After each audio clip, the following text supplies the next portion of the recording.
All right, welcome. This is Nick Marine presenting Let's Learn Japanese, course series for the self-study of Japanese from basics and beginnings up to intermediate and hopefully advanced. If you'd like to support the Let's Learn Japanese project, the links are below for becoming a patron of the Patreon.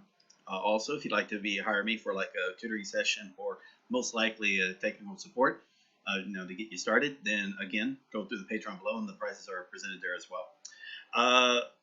So also, the old usual like and subscribe. I don't recommend ringing the bell just because if I was doing this daily, I don't think you need to know that, oh yeah, there's this 200, there's this, not 200, there's this 2-hour live stream about to go on or something. Okay, so with that said, let's continue on. This is a Let's Read Japanese. So the basic idea here is up above, I'll be playing the audio, what I'll be reading to. Off the side will be the text of what I'll be reading along with the audio. And if I come across a word I don't know, I'll pause the audio real quick and look up what it means. All right, the term I like to use this is, I call this active immersion. It's a little bit more than that because I'm reading along with the audio. Just like you don't have to watch a TV show along with subtitles, you don't have to read a book along with audio. I just find that together it works out quite well. If you remember growing up in school, or going to school, sorry, going to school, not growing up in school, but going to school, you might remember how fun it was to have a book in front of you while either the class or more likely the teacher read the story out to you while you were looking at the book. There's also times when I'm sure, if you remember with cartoons, Follow the Bouncing Ball, where they might have the subtitles below and they're going word by word along with the song. So you're being taught to read along with what you were hearing, because sometimes there's a disconnect toward what's written down versus what's said. If you never hear what's said compared to what's written down, especially in English, but to a lesser extent Japanese as well, then you're going to be mispronouncing it. And this is a good way to ensure that you're associating the correct way of pronouncing it, because hopefully you're hearing it from a native or near native resource, and then as you're seeing the word as well. So that's a big reason I like the idea of reading along with the audio. And again, you don't have to. And there are some, you tend to have a fear like, oh, okay, I don't understand any show if I watch it without subtitles. I get that. I'm really bad about that because my listening comprehension is not to the level of my reading comprehension. But you can, just like you can train up your reading comprehension if your listening is higher, you can train up your listening comprehension if your reading is higher. And that's where it comes along with the idea of background immersion and passive immersion. And usually with those, it's with listening. So background immersion, just the audio that you got playing all the time. That's Japanese. And then, or it could also be like, it could be text, if you have like a bunch of Japanese text posted around, you're just being exposed to Japanese text all the time. Same thing with audio, just like it's just constantly there. And then passive is when you're paying attention to it, but you only understand what your current level of ability, what your current ability is.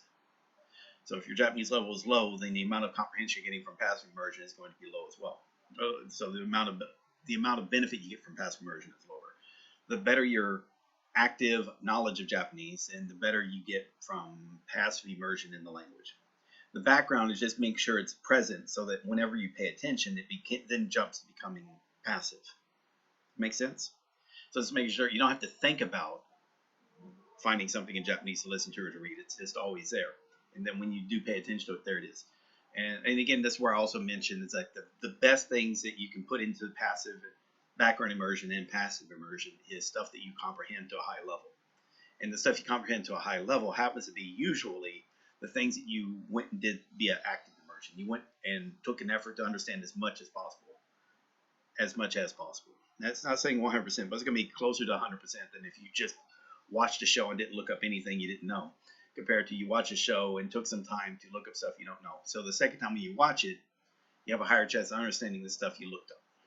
Whereas if you didn't know it the first time around, you're probably not going to know it the second time around. So hopefully this all makes sense as to the mentality here. So yeah, there is so much out there in Japanese, or most other languages. There is a lot of stuff out there. But I think what this particular YouTube series, this channel has turned into is trying to encourage people a certain way. And unfortunately, and I'll say this, and I know this, my level is low. I consider my Japanese level low. So me coming out here and advocating a method that I myself haven't demonstrated personally to be effective rings hollow. I get that. But hopefully, I think it's like I'm not the only person who's done it. And people who have learned English, I think it's those who have learned English as a second language as a child, usually can, when I explain this method, they remember, yes, they've done very similar when they were learning English, in that they would rewatch the same cartoon over and over again, and then start repeating scenes from the cartoon over and over again, because they love that cartoon, they love the scenes, and they were picking up English in a kind of in a passive manner. Now, what I've done is I added the additional step where you make an effort to understand what you don't comprehend. So yeah, that's what they didn't do, but they were working from childhood knowledge, so that they were actually picking up stuff and associating, making connections that it's more difficult as an adult, because when we make the connection, it's going to be most likely in our native language, whereas they were just creating the actual concept itself from whole cloth, most likely, because they were developing that along with their primary language. Assuming this all was happening before they entered like middle school or high school. I'm sorry, junior high or high school. And it could be wrong. Like, again, just that they remember stuff like this. Like, oh yeah, they remember. Like when I'm saying passive immersion, you've got an audio from something you play on loop, so you probably have heard. Like for me, there's probably this piece of audio or pieces of audio on my phone that I've listened to dozens of times, literally. And now it doesn't mean I pay attention to it dozens of times. Just that it was always playing, and I was exposed to it dozens of times. And then there is the amount of time of which I was paying attention to it. That's obviously a lower number, but more than just if I just watched it once. So there's what I'm trying to. I guess what I'm trying to explain is make use of a smaller amount of entertainment media instead of trying to hope to where you get exposed to a large amount of media one at a time. Instead, you're becoming really good at a smaller amount of media, but not so small as to be too specific to where it's no longer applicable outside that area which you were given it. So it's definitely a balance point. It kind of plays on the idea of Bruce Lee's. Or at least it's been associated with Bruce Lee. Don't fear the man who practiced 10,000 different kicks, or 10,000 kicks one time each. Fear the man who practiced one kick 10,000 times. So it's just like I've taken this one particular show, not Fullmetal Alchemist Brotherhood, though this might happen later. I've taken, let's say, this show, Zettai Kareshi or Hanayori Dangon, later on maybe Keikon Dekinai Toko around 40. I've taken these shows. There was like 10 hours of shows. And, I've looked up words, so I understand a lot of the words that normally, if I was just studying normally, I probably wouldn't have learned it. So there was that. I listened to it, so now I understand the conversations and the context of the show. And then I listened to it on repeat. So now it's like, now I can pop up with the conversation, like sometimes that happens with you when it comes to lyrics of a song. Because you're just so used to the conversation, and that's going to come in handy for reflexive replies. Like you're leaning on something that you're just familiar with. Like you've only heard this one reply in response to this one question or this one statement, so it just sounds natural, and it does. And again, I'm not doing it for just one show. So if I'm doing this like one show, that's 10 hours. But if I did 2 shows, that's 20 hours. If I did it for 3 shows, 30 hours, so on. So if I'm up to 20 shows, and that's 200 hours of Japanese audio conversation that I've studied and comprehended to a high degree. And is that better than watching 2,000 hours of shows, but at 70%, as opposed to 200 hours multiple times at 90+%? And there's give and a take, but I'm just finding for myself I get better benefit when I'm working with the same material and refining it. Taking it from here as the first time is just trying to understand the show for fun. Next one is learning some vocabulary from it. Up to 100 or so vocabulary words. Cool. So now I comprehend more of the show if I watch it again. Then I watch it again, but now I'm reading it along with listening it, but now I comprehend it more. And then I'm actually reciting, like I'm actually shadowing the entire show. So imagine so technically I'm speaking for like 10 hours. If I shadowed the entire show, then I've shadowed for 10 hours. And then the next show, that now it's up to 20 hours, and so on and so forth.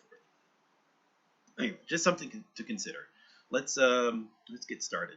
We're up to about 10 minutes of me talking bullshit anyway.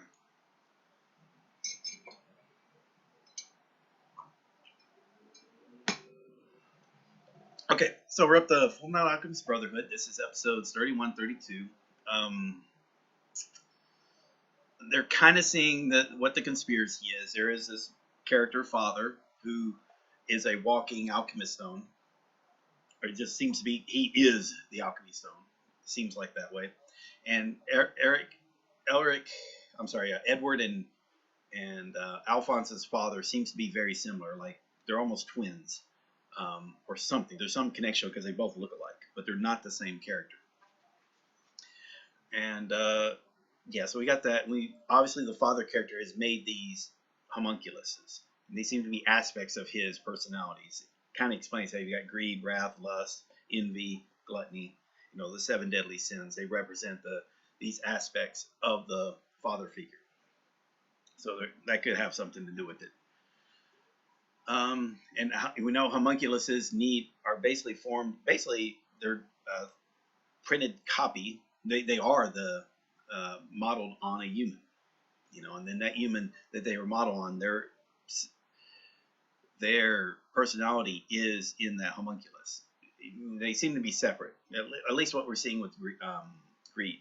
So there's Greed's personality, and then there's Lin, who's the current body of Greed, and they seem to be separate, but they are present. So again, we're learning a little bit more about the homunculuses and how they work.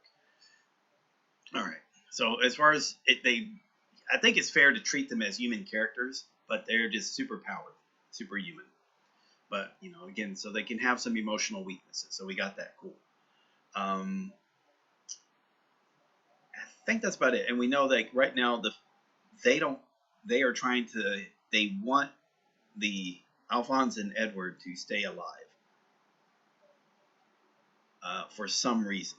Like they're tolerating all the crap all the damage that these two are doing to their plans because these are critical to their plans. So yeah, it's a great story. And again, it might have some weaknesses, some cracks as to, well, why were they doing this? Or hey, these things. I mean, this guy is blocking bullets, it seems, or it seems like no bullets hurt him, and then you know a little scratch will kill him. You know, so the damage is not consistent. You know, the power balance is kind of not balanced. But overall, I think though it's still a pretty good show to follow along with. I mean, it's just an enjoyable show, whether or not you're using it to learn Japanese or not. But I just happen to be learning to use Japanese, and it's been a blast. It's the reason why I decided I wanted to come back and finish this show. I wasn't going to. That wasn't the plan. I just decided, you know what? This and Attack on Titan are both amazing shows. Let's just finish it. And there's probably a couple other anime which I might decide to come back and do anime as well. But there's so much live action out there, which I think is better than anime, that I'm going to go do the live action for the most part. But occasionally I will slip back and throw in an anime show here and there if it's of good quality. Okay, with that, let's get started. What time are we at right now? 13 minutes? Okay, here we go.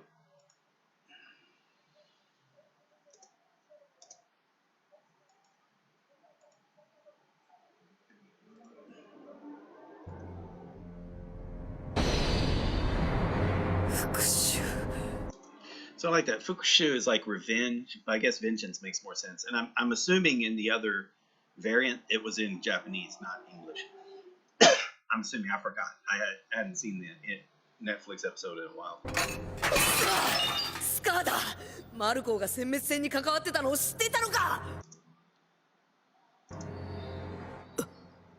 Wait a minute. Oh, he noticed something. Okay, 1 hour 37.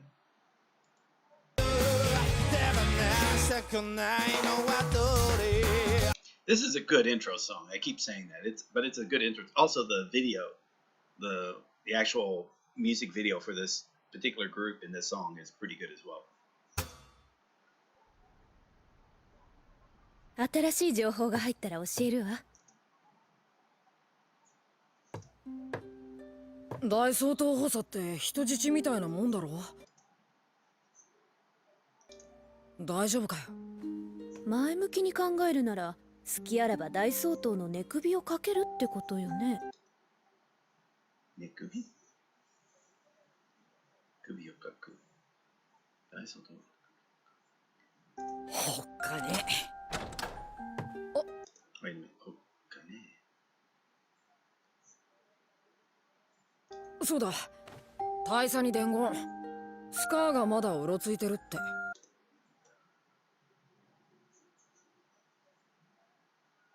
まだろう。あ、うろ。わかったわ。ちょい。何？イシュバールのこと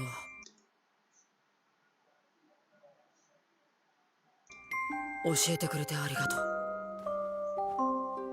Cute dog.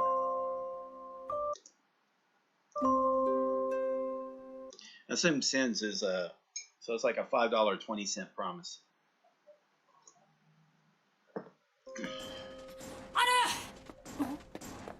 兄さん、どうしたの？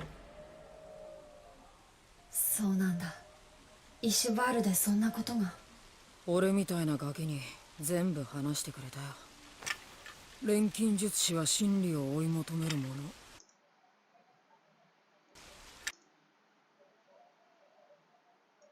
でも身近なことさえ分かってなかった。短く。大佐は目的を果たしたその先を見てるんだね。目的を果たした先。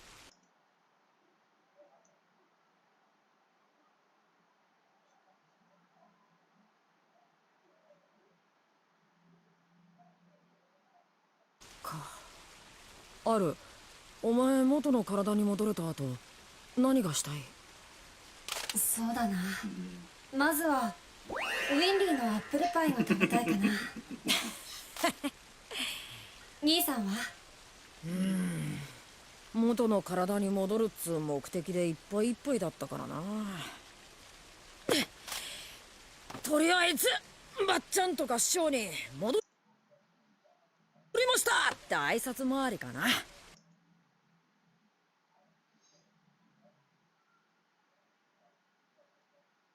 そっか。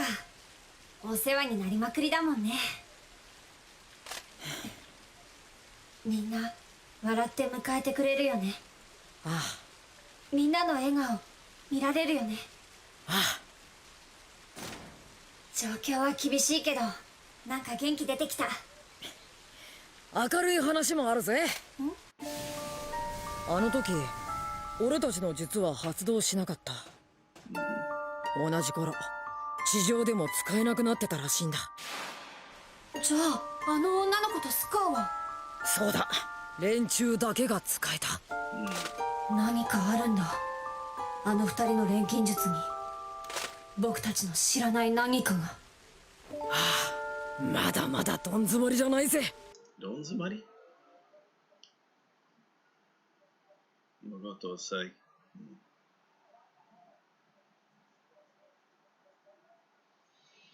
ギリギリところ。どん詰まり。interesting。出てったあの豆女が。ああ、今朝早くにな。で、どこへ行くって？さあな。探すぞ。セントラル中は手がかりもなしに？手がかりならあるさ。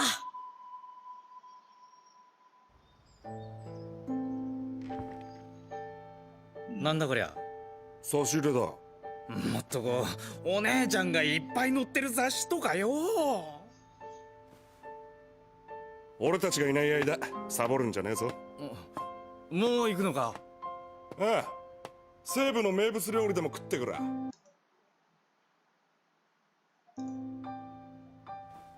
しっかり留守番してろよ。ああ、またな。ちゃんと食べて強く大きくなれよ。留守の間みんなを守ってくれ。フュリー総長。いや、ファルマン准尉、まだ出発してなかったんですか？大佐に借り物を返しに来たんだよ。ああ、短いセントラル勤めだったな。総長は南方司令部だっけ？ええ。正反対ですね。ほ正反対全く。うん。方司令部って寒いんだろうな。じゃまたな、フュリー総長。はい。またお会いしましょう。So I'm not memorizing like where each of them goes. I mean, obviously, I think Gene goes north. No, I'm mixing that up. Sorry.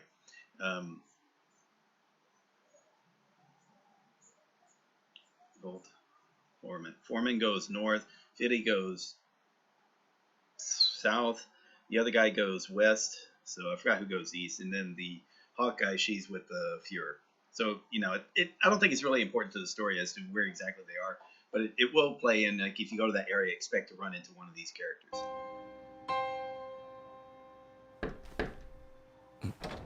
失礼します、大佐。注意。いざ。忘れ物を取りに来ました。そうか。スカーがまだうろついてるらしいですよ。それは気をつけなくてはいかんな。腕のいい護衛がいなくなることだし。死なないでくださいね。ああ。苦労をかけるな。つく人を間違えたかもしれませんね。つく人？間違えたと思ったら撃ち殺せ。あの日の約束だ。まだ許容範囲です。許容違反。範囲。許容範囲。許容範囲。OK, makes sense. 注意は優しいな。では大佐、また。また。仕事サボらないでくださいね。So they got Sabotu again. You get that mention now. And Sabotu is from a French word sabotage. Sabotu. So this means to bang. In here they just use it to slack off. ああ。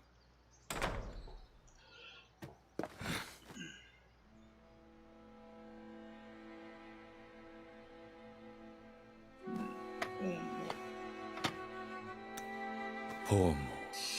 いや、趣味が高じてと言いますか。高じる。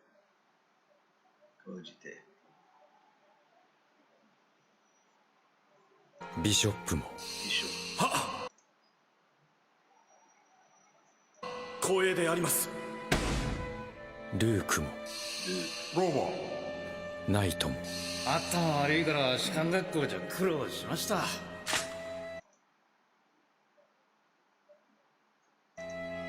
そしてお望みとあれば地獄まで。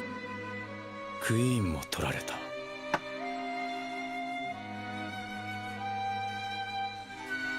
がチェックメイトにはまだ早い。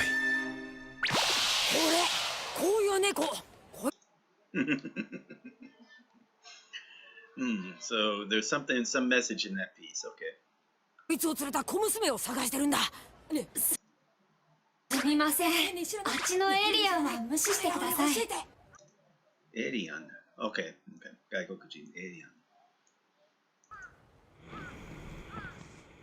アン。ああ、白黒猫の情報なし。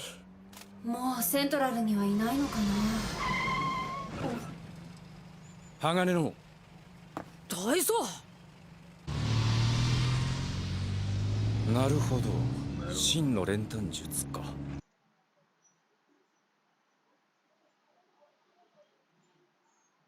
練炭術、アルケストリー、真炭術、練炭術。わかった。他の者にも聞いておこう。本当は大佐に仮なんざ作りたくねえんだけどよ。そうだ、仮といえば金を返したまえ。前見ろ前。覚えてやがったか。いくらだっけ。500センズ。520センズだ。ごまかすな。だよ細けえな。そんなこっちゃ大物になれねえぞ。すみません。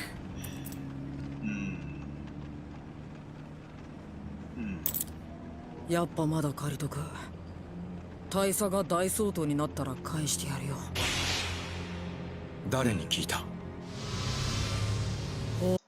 屋外注意にイシュバールの子供な。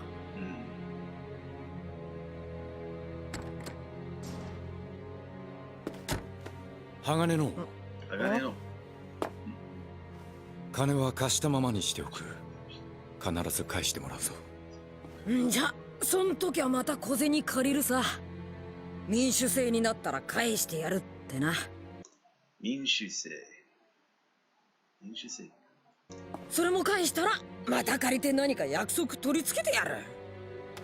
つまり私はかなり長生きせねばならんということか。そう。せねばからない。ならない。せねば。あ、いや、しなければならない。しねばならない。そうだよ。注意とかに心配かけてんじゃねえよ。送ってくれてどうもな。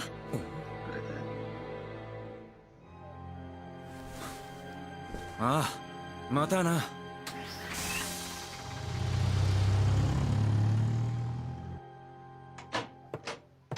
遅かったな。マジくたびれたぞ。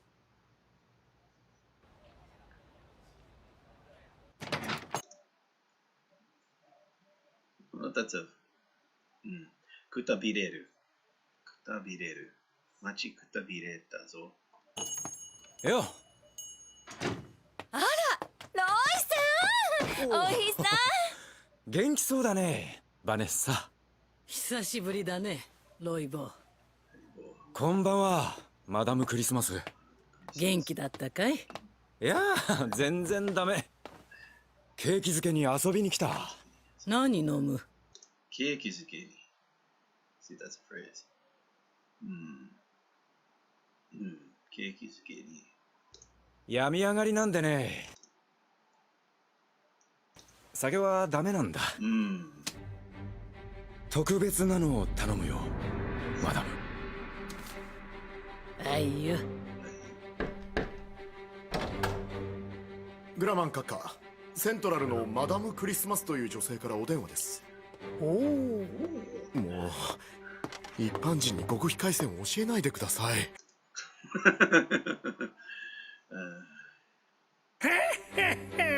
わしも捨てたもんじゃなかろう。この年寄りにご指名だよ。Fullmetal Alchemist. Fullmetal Alchemist. Oh, Kimberly. He's a psychopath. 腕をなくしバカを守りきれず、このありさまか。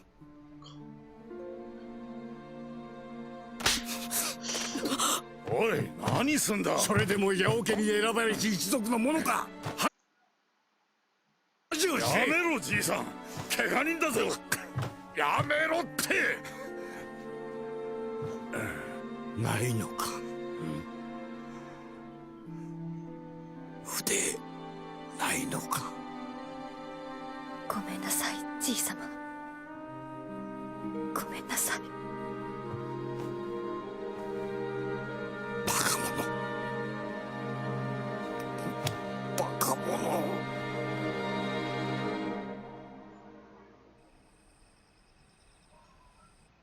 ランファンとの約束、オートメール技師を紹介しなきゃな。ダメだ。お主らの行為だけ受け取っておく。これ以上の助けはいらん。オートメール技師は我々で何とかする。でもほっとけないですよ。敵にランファンの顔を見られている以上、お主らの知り合いを巻き込むわけにはいかん。わかった。ありがとう。あなたのおかげで孫娘が命を拾った。感謝するな。俺は人に礼を言われるような医者じゃ。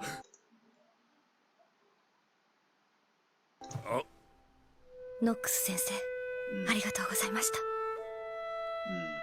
とっとと出てけ。訳ありを長く置いておけるほど。訳あり。There's no reason, right? 長く置いておける。まあ、OK。俺はお人よしじゃねえんだよ。ったく。Let's see if that's a phrase. お人よし。OK、俺はお人よしじゃねえんだぞ。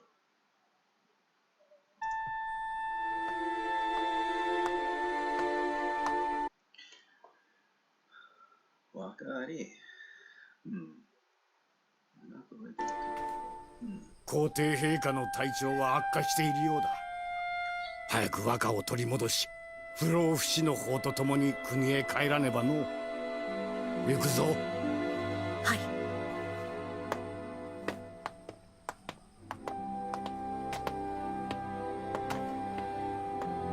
待っていろ、魔窟の住人どもよ。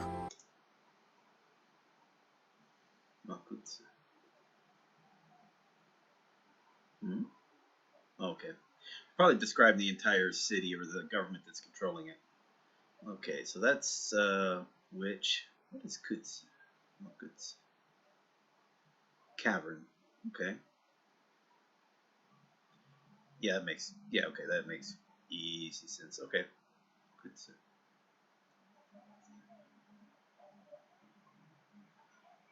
Akamu ga sundeiru. Okay, so it's an evil place to live, not just a brothel. Okay, cool. Okay, yeah, so second definition is about a brothel, but yeah, right there. I think that's what they're doing here, the den of inequity. Okay. Makutsu. Oh, sorry.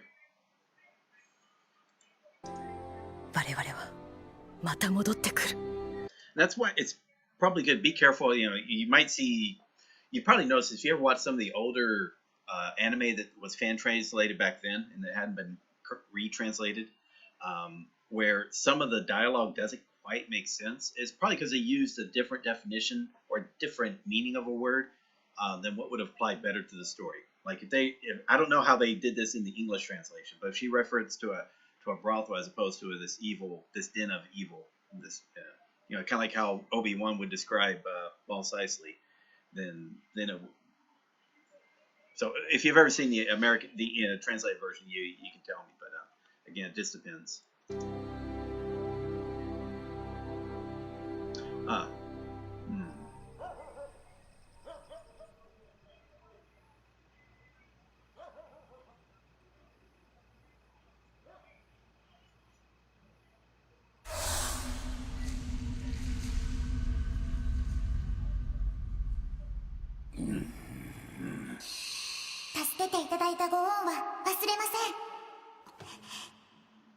ノックス先生、ありがとうございました。今さら医者面かよ、この俺が。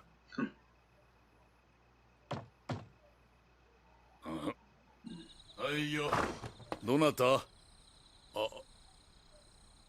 こんばんは、父さん。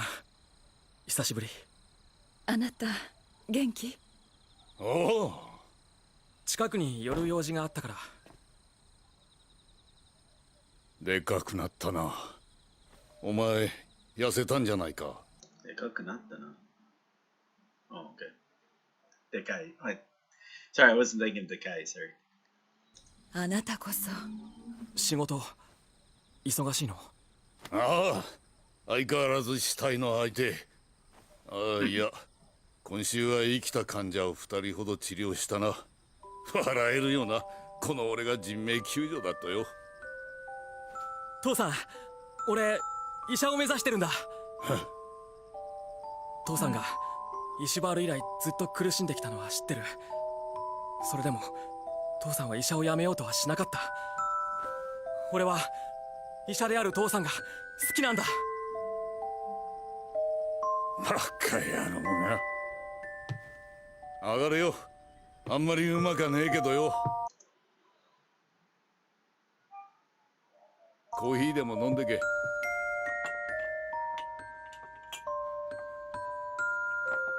わ、散らかってるな。お父さんがコーヒー入れてくれてる間に片付けましょう。もしも神様ってのがいるなら見逃してくれよ。神様ってのが、let's see.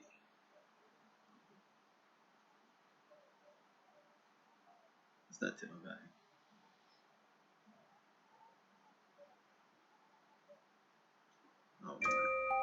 こんな俺でもよ、家族とコーヒー飲むぐらいの幸せは願っていいよな。That's kind of sad. And again, I like how they're giving personality and character to each of these people there in the story. You know, you feel they have a history. これでイシュバールは完全に国軍の管轄に入った。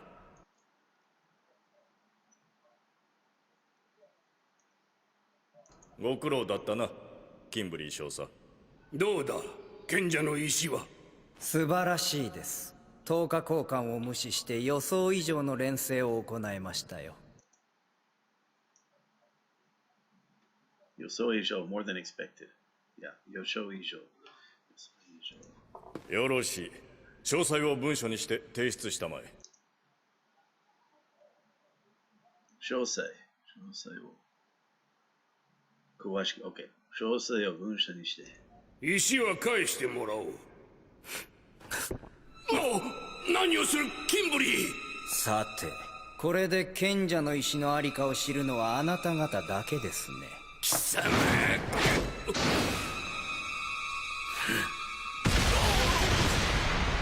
なんだ、何があった、どうした。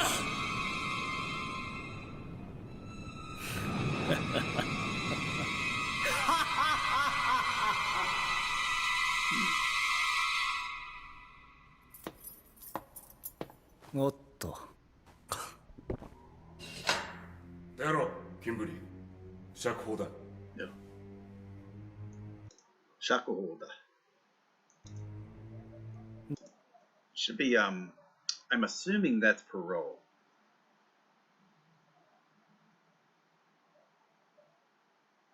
Or release. Acquittal.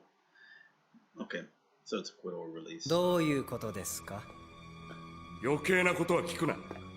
上からの命令ですか？うるせえよ。大体なんで士官5人殺して死刑になってないんだよ、お前。どんな手使った？いいえ、何も。人徳じゃないですか。人徳じゃないんですか？笑わせんな、爆弾狂が。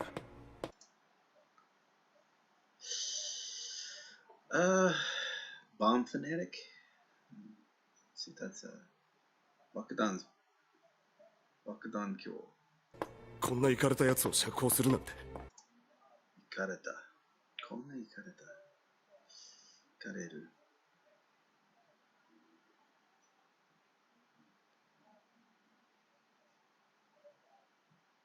So just an evil person. Oh, be broken down. イカれた。何考えてんだ、お偉いさんは。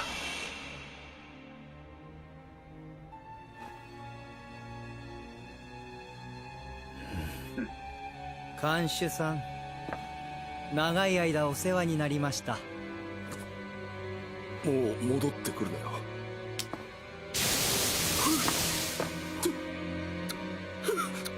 ほんのお礼です。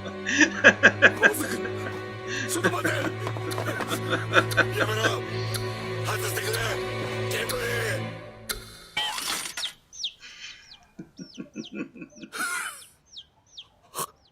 つまらないおもちゃです。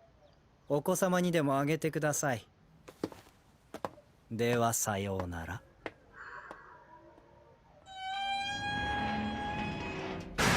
I like that correction. So that's like the clanging of the gates. さてと。Oh, wait. There we are. Correction would be the honking of the horn. 久しぶりだね、キンブリー。出所おめでとう。あなたたちの命令でしたか。さ、人手が足りないんでね。ということは仕事をくださると。ドクター・マルコを覚えてるかい？賢者の石を作っていた研究者ですね。よく覚えていますよ。そのマルコが逃げたかもしれない。かも。まだはっきりしてないんだよ。番犬代わりに置いといたキメラが一頭いなくなっていた。マルコは生体錬成に秀でた錬金術師だ。秀でる。僕より優れている。OK。expert in it。秀でる。excel surpass。秀でた。秀でた。あれは身代わりかもしれない。そして厄介なことに、スカーと呼ばれるイシュバール人と逃げてる可能性がある。どうだい？イシュバール殲滅を命じられたグレンの錬金術師としては。そうですね。自分が取りこぼしたイシュバール人だとしたら許しがたいことです。取りこぼした。自分が取りこぼした。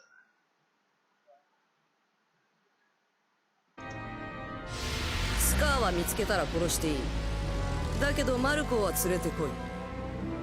それだけのために私をマルコを捕まえたら見せしめに町を一つ地図から消してやるんだ。見せしめに。見せしめ。いや。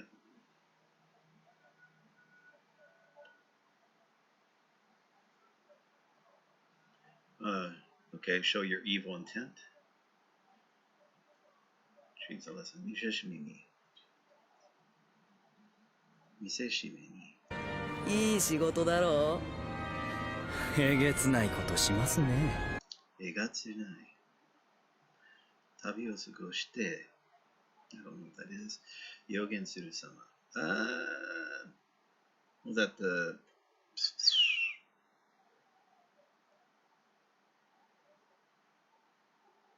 えげつない。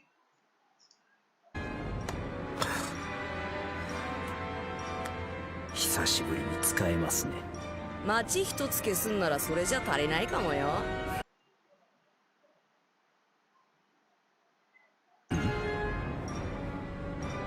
これはまたイシュバール人を使って？ドクター・マルコーの部下で石の研究をしてたやつらだよ。本当にえげつない。本当にえげつない。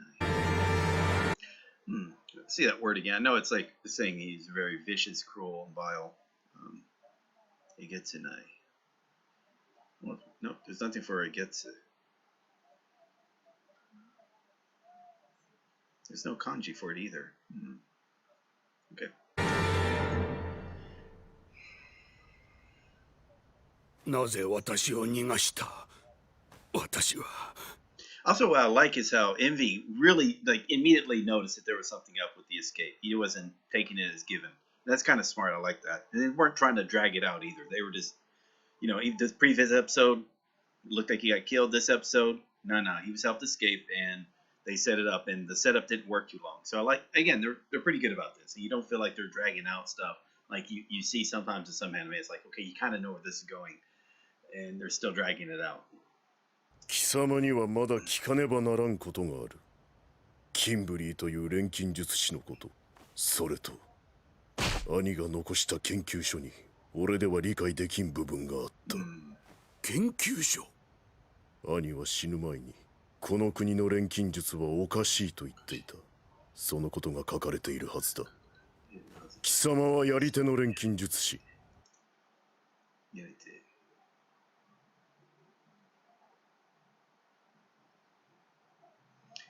やり手の錬金術は解読。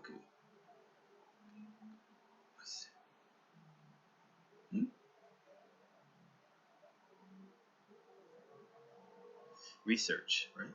Deciphered. Okay. 解読。解読できるな。この国の錬金術がおかしい。旦那、あの娘戻ってきましたぜ。スカーさんご無事でしたか。仲間ではない。名はマルコ。賢者の石を作りイシュバール殲滅に加担した男だ。賢者の石って不老不死の？マルコーさん、石の作り方を知ってるんですか？どうやって教えてください。いや、それはよせ。そんなもの求めるな。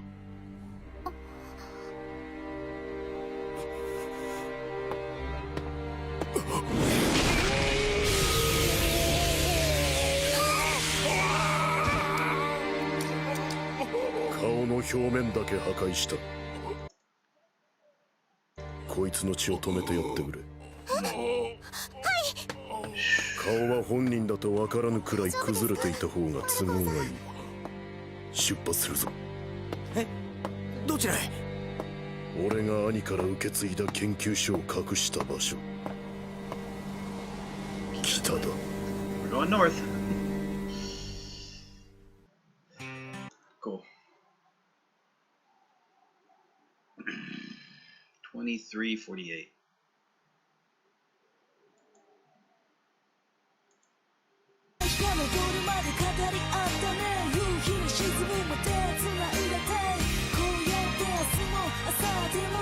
Did I? Oh, 22. I need 2358. Sorry. 2348.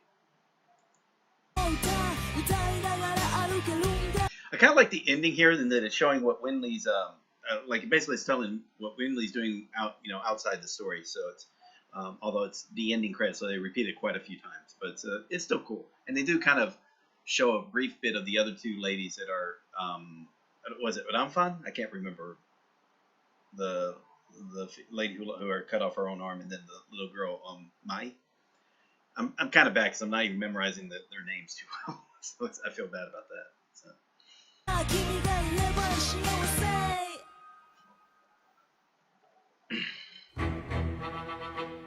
隠れていた姿は微笑みとともに現れ、新たな火種が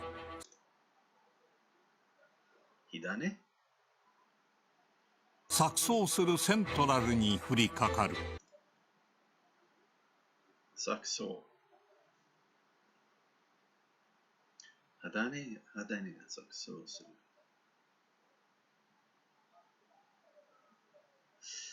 So that's a fake metal, and then that's like a pyrite, and then this is actually I don't know what this is. I'll tell you what. Let me make sure. Confused. Okay, never mind. It wasn't. Well, I was way about that. Okay, confusion. I was thinking it wasn't pyrite. Pyrite's in my story as to it was pyrite was confused for gold a long time ago. Mukashi. Okay, so that was okay. So I feel silly about that. Okay, so good. Confused. Saku, and then the other one. Synthesize. So to create the confusion. So okay, cool. So. 次回「鋼の錬金術師フルメタルアルケミスト」第32話「大総統の息子」。知らない方が幸せか、それとも。Cool. Oh man, I forgot to. Yeah. Okay, I feel silly about that. Let me throw in that quick.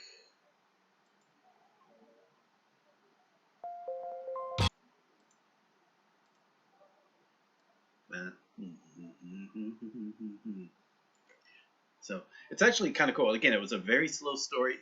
That episode was very slow. Kind of introducing you to Kimberly. You already remembered Kimberly from.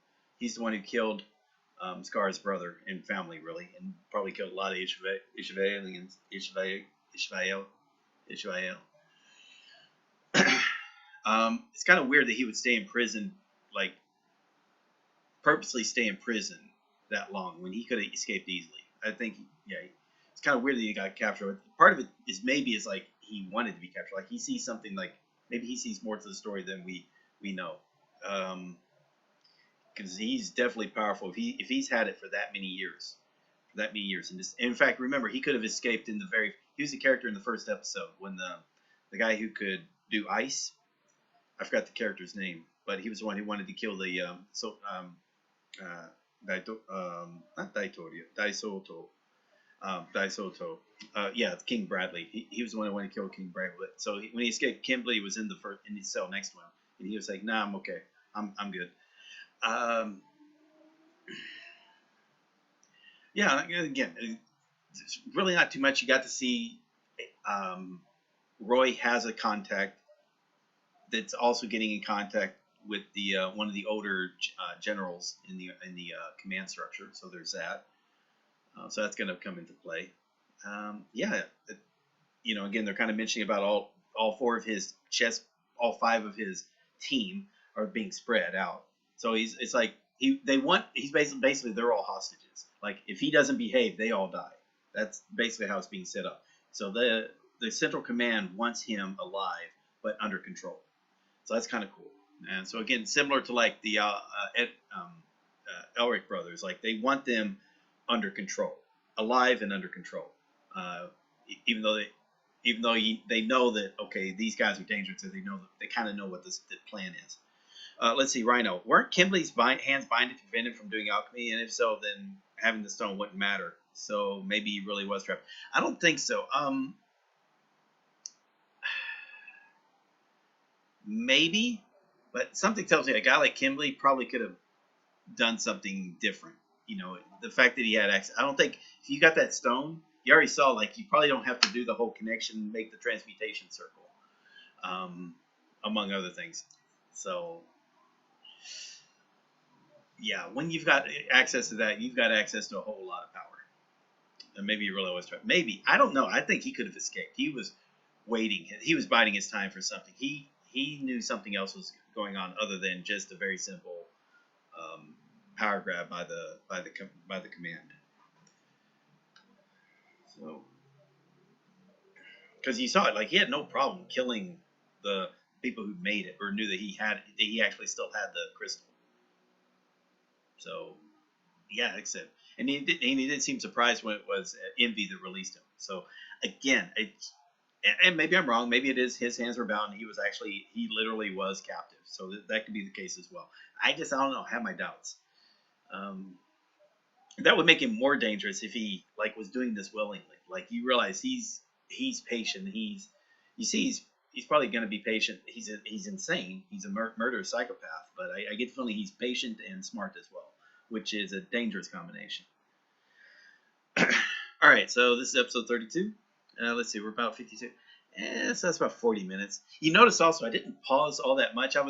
Some words I was pausing on just to verify, like kind of look at it again. So I was looking up some words of which I already knew. Other times I looked up and I didn't realize like Deku Nakata, and like he didn't become big. Okay, Deki Nakata. So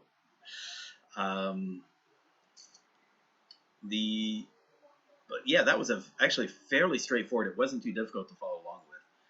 And I know also though some of these words, some of it's just because I picked up the vocabulary from the show itself. And if I go a while without watching the show, I'll forget the words again. So I already know that because it's happened. Like these words I relearned. Like I forgot how to say alchemist. Like I was thinking Hagane, so I was thinking is it Hogane, Hagone, or I wasn't. I was like okay, Hagane, and then Denkin Jutsuchi. So alchemist, but how about Dentan Jutsu, like alchemistry? I don't know. Alexandria saying good morning, sir. Best regards from Italy. Hey, hopefully things are going well. By the way, let's see. It's past midnight in the U.S., so we know it's election day in the U.S., so craziness is going to be happening, I'm sure. Expect crazy things to happen from the United States over the next few days, if not weeks. Definitely and if a certain person loses, expect insanity for the next 11 weeks. Because he might lose, but he'll still be in power. And there's nothing crazier than nothing more dangerous than someone who is about to lose power that wants to retain power at all costs. There is something dangerous about that type of person. I'll just leave it at that. But yeah, and even then, don't even expect stuff to happen, like to go away, even after like 11 weeks have passed. And yeah, change of powers happen, even if it happened like in a peaceful way, or I'm not expecting it to happen in a peaceful way, but you know, when it happens, it's got to happen. Even then, it's expect craziness to continue even past that. It's not going to be pretty, but hopefully it gets better. Here we go. Episode 32. I can't play the song, but I like the song. Shame. What do we got? 123. 確かにこれそっ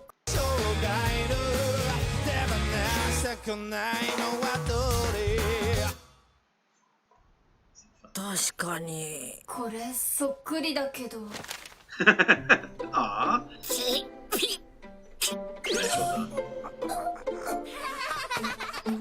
うちの子かわいいでしょ。絶対違う。分かってるよ。てか俺たちこんな細かいギャグに付き合ってる暇ねえんだよ。本当はどこにいるんだろう。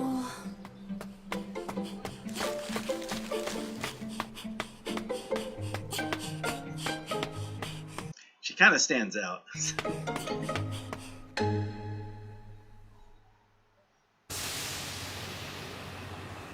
East City, East City.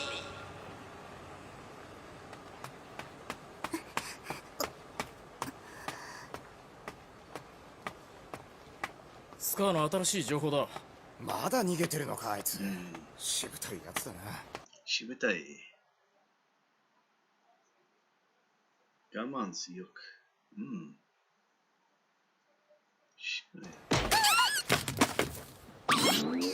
あらあら、ごめんなさいね。いえ、よそ見しててすみません。珍しい衣装ね。外国の方？シンから来ました。あらまあ、観光かしら？イーストシティって見るところないでしょう。いえ、乗り継ぎで寄っただけで。これから北へ行くんです。3番ホームから出発の列車はノースシティギレル。おばあさん、ありがとう。ご利用の方はお急ぎ気をつください。けてね。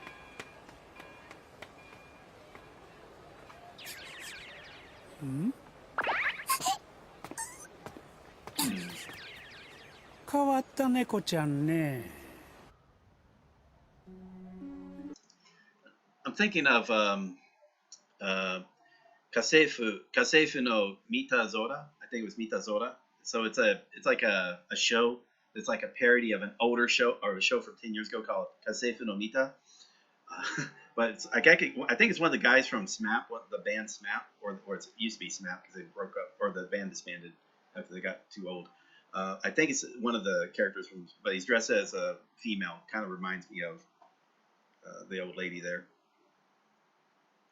A guy trying to sound like a lady.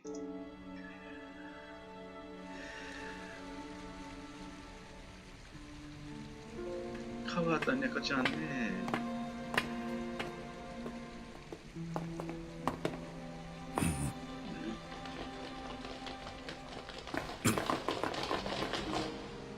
Dogo行った？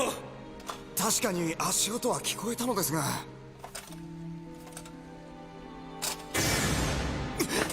あそこだ！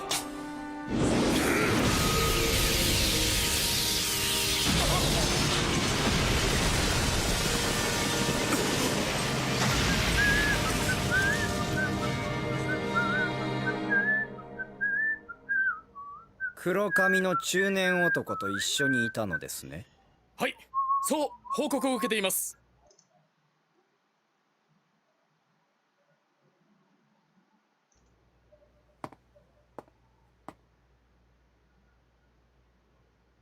ここが昨日。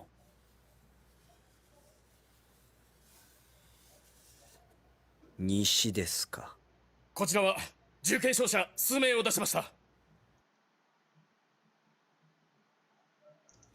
スカーも必死なのでしょう。それにしても目立ちすぎですね。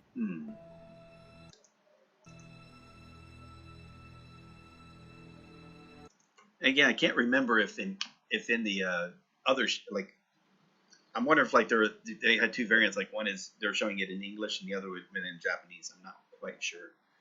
Kind of like with Vengeance when it was is a Fukushu. さて、仕事に出かけましょう。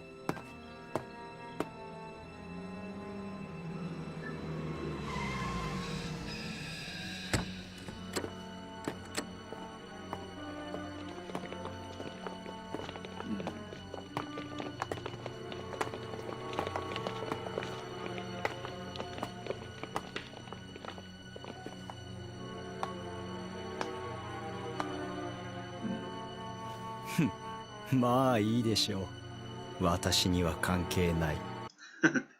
He knows something's wrong. Okay.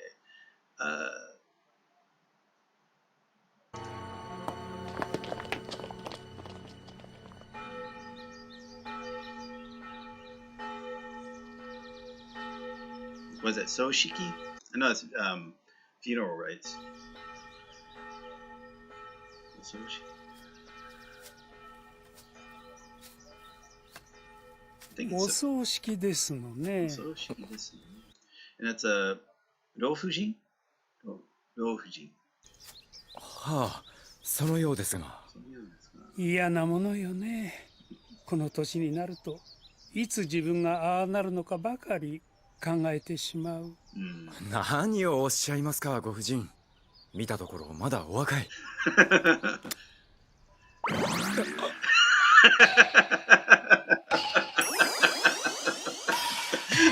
中将閣下。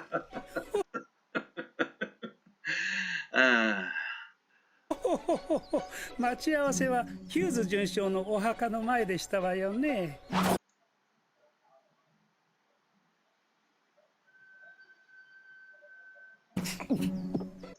Make sure. Oh, Haka. 最終手段を使ったということは。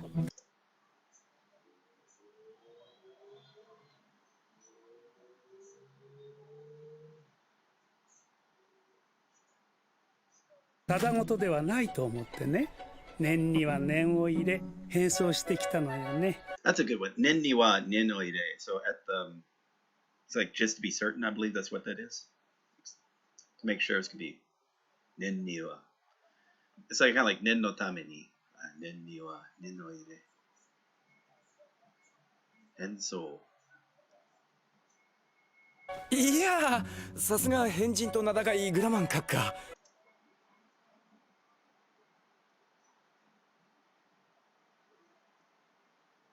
予想外の変装です。変人？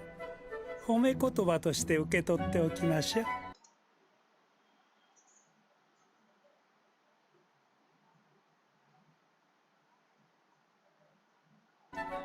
う。で、何の用？練炭術。練炭術。There we go. 練炭術。図書館でなら何かわかるかもね。ああ、豆粒女が見つからない以上自分たちで調べるしかない。少しでも手がかり見つかるといいね。なるほど。セントラル上層部は全て黒か。しかし情報と引き換えに失ったもの多すぎ。信用できる部下を引き離されちゃったら元も子もないでしょう。引き離されちゃったら。I know it's like taken and spread out, but let's see. Better word for it. 無理を離。Oh yeah, so.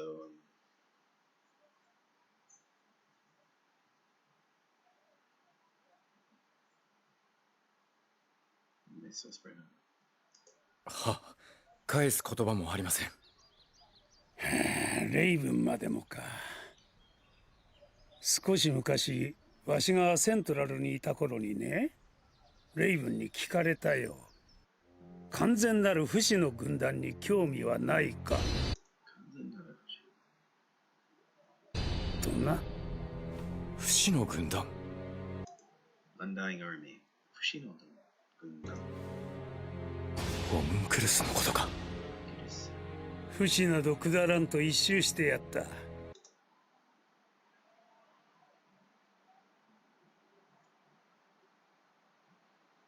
Shoot, I know one step. Nibemono.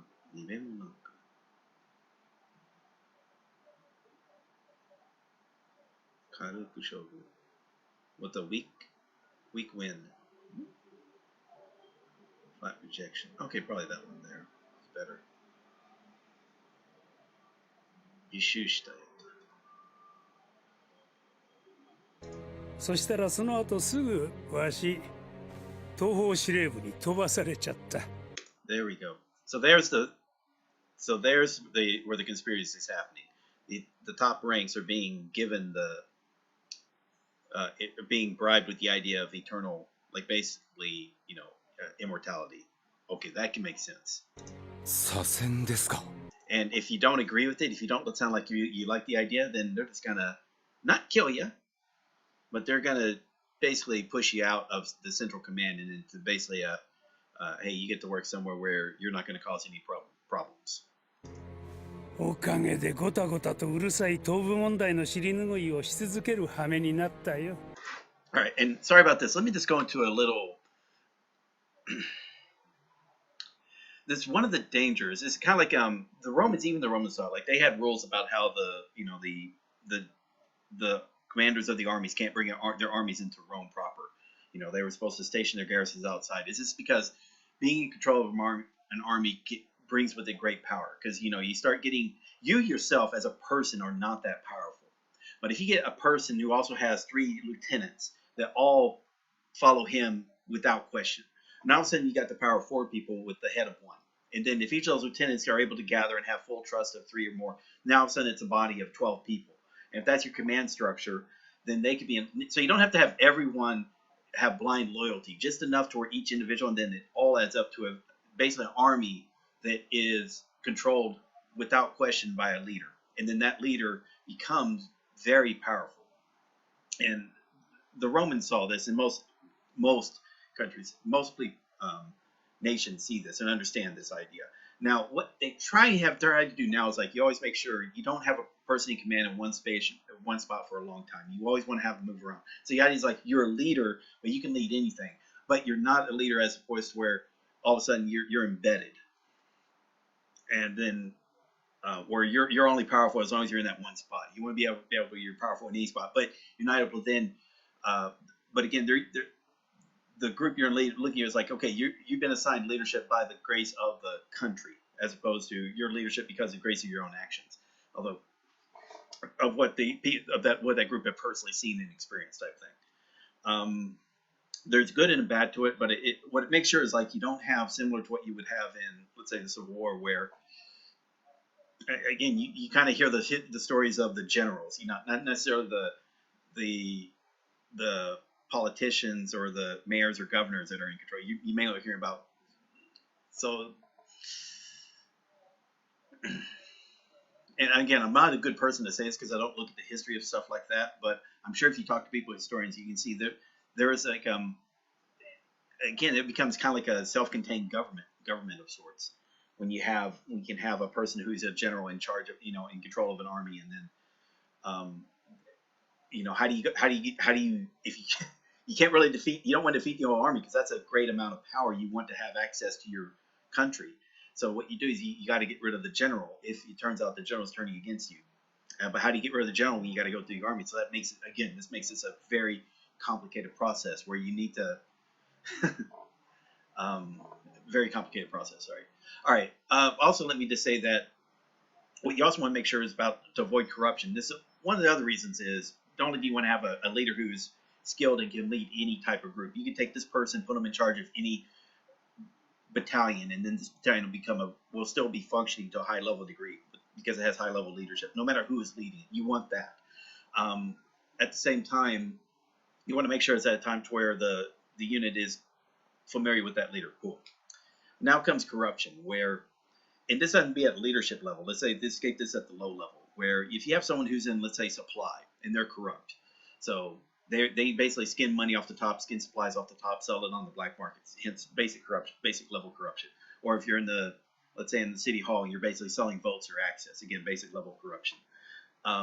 What way you can help avoid this, and this can also happen not outside of government as well. This can happen in corporations. The way you can help avoid corruption, is to ensure about vacations. What you need to make sure is no person is irreplaceable. And to make sure that they're not irreplaceable is to make sure they can go on vacation and demand that they go on vacation. They got to leave their job for a couple weeks out of the year, a few days out of the month, a couple weeks out of the year. Make sure they leave that job and someone else takes their place, not just their right-hand person, or unless it keeps it. Just make sure that anyone can do the job. But, again, this person mainly does the job, but anyone can do it. And that there are some benefits that make sure that they're not indispensable. At the same time, although they're still important because, again, they're trained and it's hard to replace them, but they're not indispensable. They'll be replaced at cost. So you don't want to just replace them willy-nilly. But at the same time, by making sure that they're gone, is like if they're doing something corrupt, that corruption becomes more visible or a chance of being discovered if someone else is sitting at a desk looking at the files, looking at the communications, doing the job.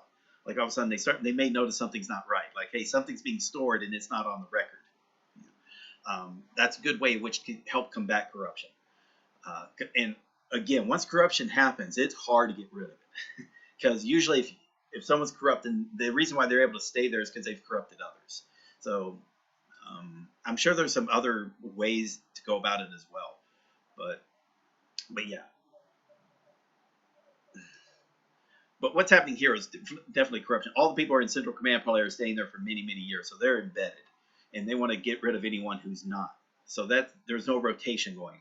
They're basically concentrating the conspiracy into a few key people in Central Command. Yeah. By the way, that could happen. Like, I don't know. I can only think of U.S. in particular because, again, that's just the country I'm from. That's the military I served in. I'm sure this can happen in other nations where, again, you have the equivalent of the Pentagon where all the high-level ranks go, and then, whereas it's kind of funny, like a general who's in a one-star general who's in Washington, D.C., well, guess what? He's probably making coffee for somebody, maybe. Or he's parking, again, he's like parking away from the building as well. He doesn't get, whereas he would, he would probably have his own space marked out on a base anywhere else. But, just, so there's a give and a take. But again, if you're at the Pentagon, you're close to the keys of power. Yeah, so it's give and a take. It's the easiest way to get noticed if you're at the Pentagon, because again, that's where the president, the Secretary of Defense, and whatnot are going to be visiting, and so they may have a more chance to see you. And again, it's just sometimes FaceTime is what you need to help ensure that you get approached, because then, a lot of people just want to go off character. They suss a little bit about, and this is suss as in not in a negative term like Among Us has created, but they can suss out like what's good and bad about you. Or at least they feel they can because they met you in person. And again, that's what was happening there, where the head honcho, or again, that one general was sussing out this other general, like, hey, are you willing to are you willing to go along with this conspiracy for immortality? Or this undying army that they're trying to create. And this guy said, no, I'm not interested, and said, okay, cool, that's fine. But then magically, and he didn't do it directly, but just happened that this general just got, booted out, transferred out. And I'm not, if you paid attention to, let's say, this current administration of the United States and look about, you ever notice like no one stays in power long with this, except for the one guy. So he just looked like who he brings in and who stays and who doesn't. So you kind of tell like who is towing whatever needed to be towed, who was doing it, who wasn't, by looking by who gets kicked out, for example. Then, of course, they're doing it in not just in the branches of power up near him. Then they kind of like started spreading that out. It's like once you get someone who's corrupt below you, now you can help them spread the corruption below them. So now it's, again, you want to kind of embed it in more than just the upper ranks. You need to make sure it's also spread out so everyone's doing your bidding, no matter what it is. Okay, Rhino. That's what Tokugawa Shogun did to keep the daimyo in check. He forced them to come to Edo once a year or so. Okay. Oh, yeah. Okay, good. Yeah. And plus, it's good. And by the way, I'm saying this. There is some benefit to serving a lot of your top level. I've served with officers who served with like President Bush, President Obama, President Clinton. And again, they worked as an aide or something, either in the White House or the usually in the communication facility, because that's kind of around my job was communications. So that's obviously you're going to get leaders there in that area. And again, it's just a very good experience. You get to see, there's some benefit when you're, to be able to see what happens near the reins of power. You know, when you see the bigger, you can get to see how the bigger picture operates. That's a benefit. And then you can operate knowing that you hopefully do your job better. And I'm saying that from experience because I've worked as staff for, one-star generals. And it's different than when you're working like ship's company or, you're just working in a platoon of some random battalion out in the middle of the desert. Then it just, you don't care about the big picture as much. You just care about that one job. But, as you start getting up in rank, you do sometimes go on staff. It's just kind of cool to like seeing, hey, this is a guy who's controlling many commands. And but he's still a person. And you see like how he's able to go about and do that job in a functional way. What he has to take as priority and what he can ignore and like depend and basically hope leave to the subordinates. You just cannot micromanage. And if you try to micromanage, you're gonna fuck shit up. Or if you try to get involved too deeply, you're gonna fuck shit up. And again, kind of like with the current, you got a guy who seems like he wants to have a say in everything. That's gonna fuck shit up. It's like you gotta trust people. But the thing is, he doesn't trust people who don't do stuff on his behalf. So it's unfortunate.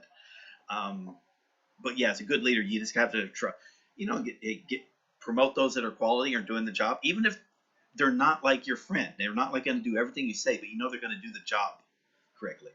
That's the type of leader you want, and you'd be amazed at what you can accomplish when you can do this. And it's just something like this has been happening in the U.S. government, where it actually has what they call the deep state. It's basically a bunch of departments that all kind of have the idea of trying to make the United States function as a country. Roads got to be built. Airplanes have to fly. Diseases have to be kind of detected and treated. Be on the lookout for any type of emergencies. The weather has to be tracked. The ecology of the waters have to be taken care of. Because again, if the waters get fucked up, let's say with the red algae, then that's going to create problems with this, waterways, which for transport of goods, the ports have to be protected or tracked, make sure about what goods are coming into the country. All this stuff, this is a big thing. One guy can't track any of that. It's fucking impossible. All right. And anyone who tries to is just going to screw it all up. But, you trust these 13 departments or so, and then they're all in each of those departments. Again, they're political appointments, but working with them are those that are not political.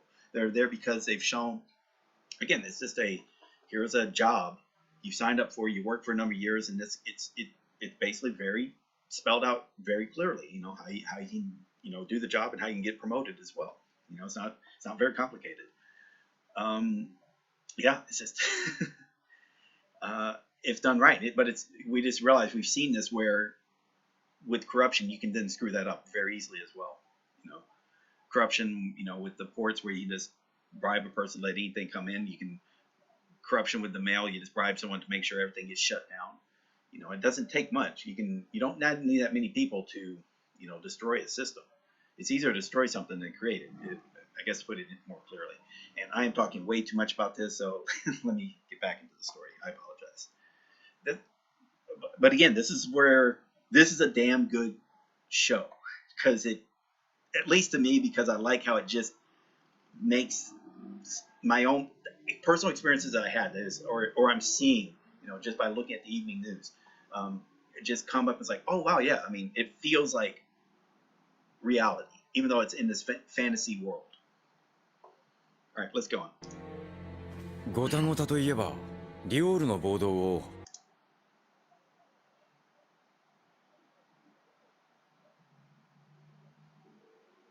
Oh, Marumeku, sorry.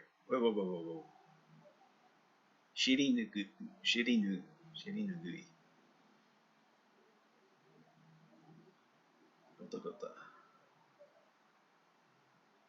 覚えておいでですか。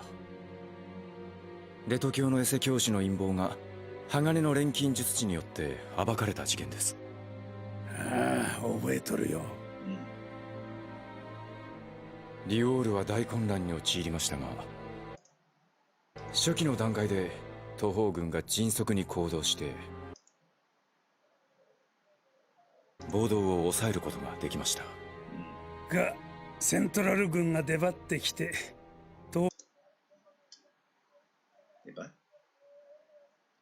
出張っていて東方軍はお払い箱にされた。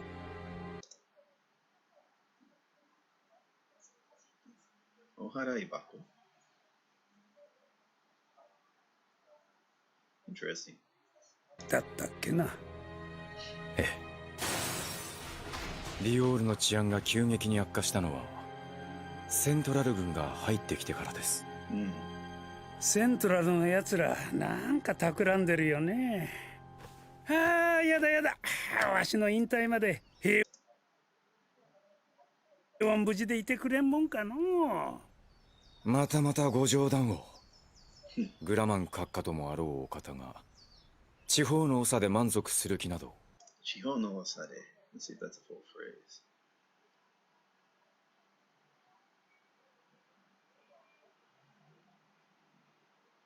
Oh, boy. かけらもないのでしょう。イシュバールを経験した屈強な兵を要する東方軍を持っておられるというのに。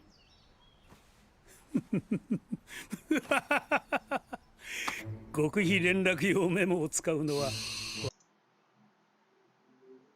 わしに泣きつく時だと思っていたが、わしを焚きつけるためにここに呼んだか。焚きつける。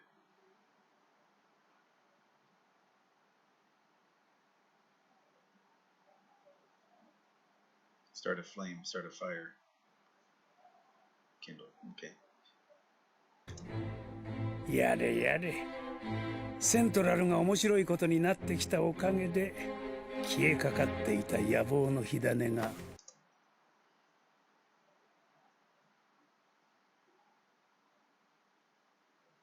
火種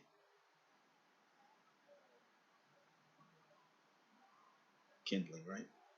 Yeah, kindling coal. また燃え上がってきたわい。本気を出すと化粧が崩れますよ。あらいけない。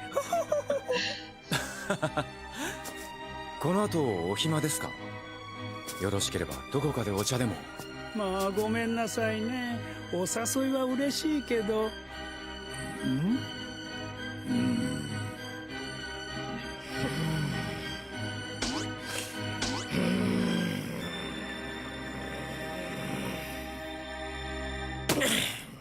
ダメだ。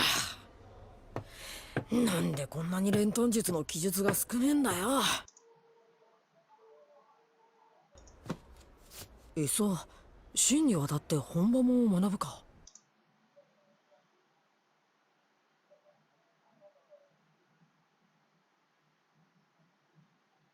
本場も。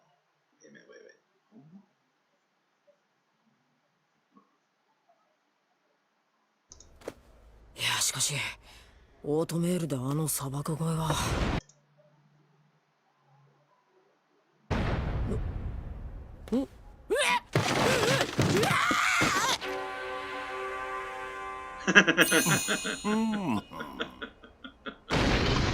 見つけたぞ、エドワード・エロリック。少佐、何やってんだ。図書館ではお静かにである。お主、白黒猫を連れた真の少女を追っておるらしいな。おお。ってなんで知ってるんだよ。マスタング大佐に聞いた。今日我が輩は大佐の使いだ。その少女、北へ向かうらしいぞ。目撃者の話によると、イーストシティから北へ行くと言っていたとか。北か。よし、そんだけ分かりゃ動ける。少佐、ありがとな。大佐にも礼言っといて。待て待て、焦るな。持って行け。なんだこれ。紹介状だ。役に立たんかもしれんが、まず会え。会えって誰に？北方司令部よりさらに北、ドラクマとの国境を守りブリッグスの北域の異名を持つ将軍。異名ブリッグスの北、北域、ブリッグスの北域のね、アームストロング少将だ。Brigadier General Armstrong. No? Rear Admiral. Okay. Yeah.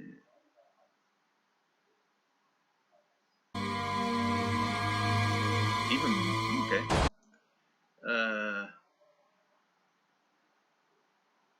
Basically a 2-star general, just above a brigadier. Fullmetal Alchemist. Mrs. Hiromu.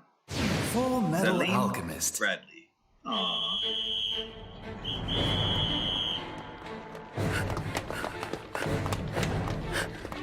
急げ。つか、もう逃げられんぞ。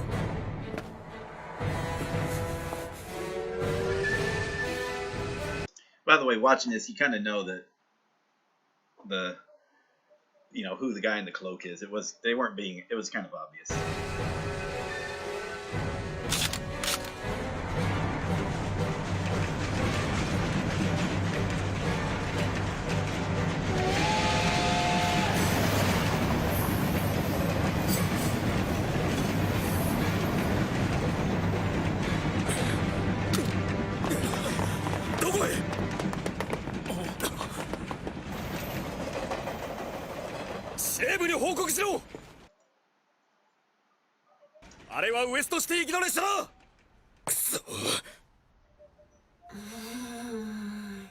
これといった練炭術の記述は見つからないな。あのメイってこの遠隔連星術。I know that's the alchemist circle, the alchemy circle. Let's see, Enkaku.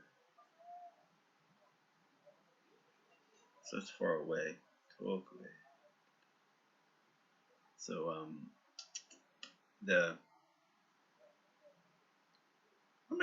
always drawing a blank on a better word to use it for. Like from far off. It's like no, there's a better word than distant or remote. Trying to think of like StarCraft where they do like the Nidus network. Like Inkaku.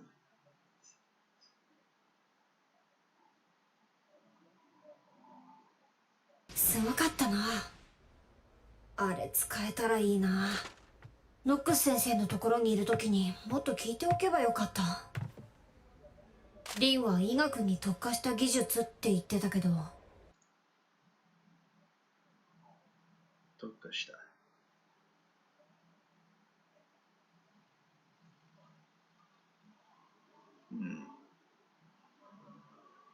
Differences. Specialized. 鋼の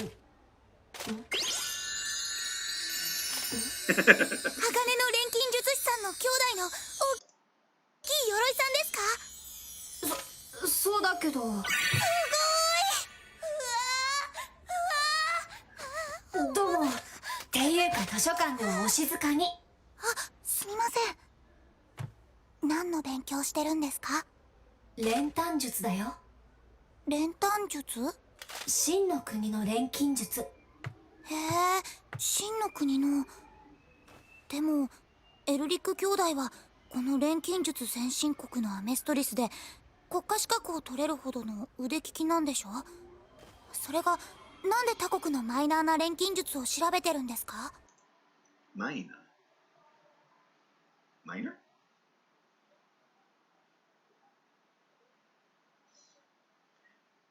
希望や必要と小さい。Oh, okay, it is minor. Okay.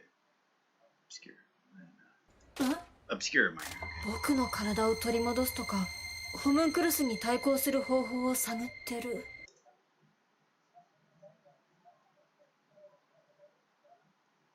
なんて言えないよな。練炭術は医学方面に特化してるというからね。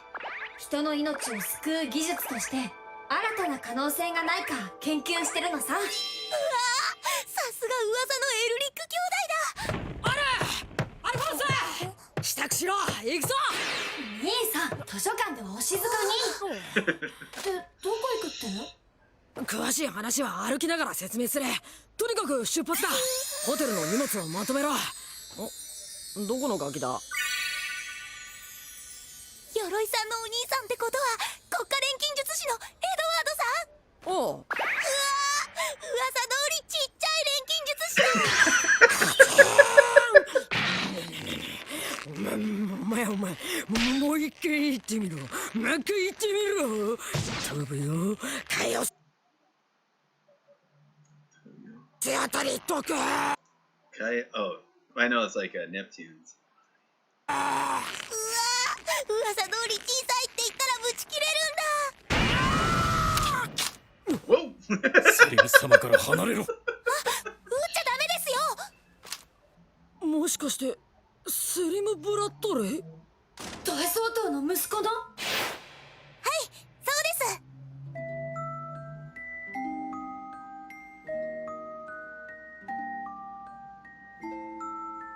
なんでこうなるんだ。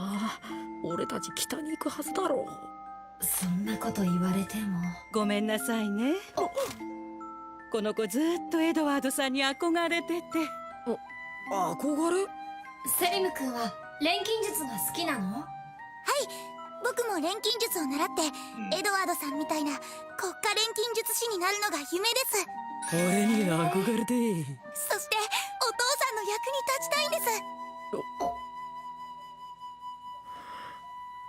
お父さんはキング・ブラッドレー大総統は好きか？もちろんです。お父さんってどんな人かな？立派な人です。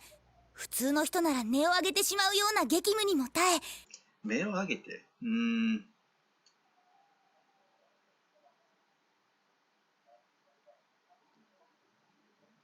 根を上げる。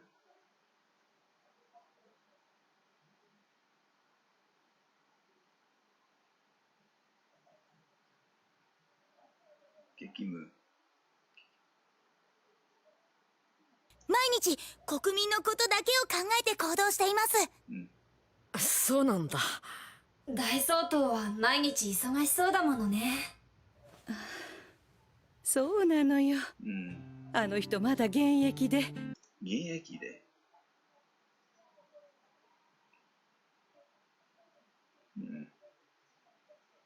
Old military term? Active service.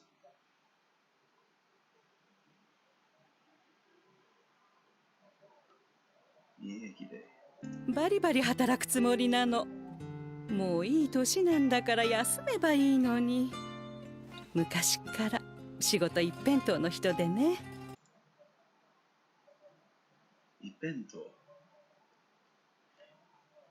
とだけに。Okay, just only one way. Okay. Fully devoted. 仕事はできるけど女心のわからない当変木だったわ。当変木。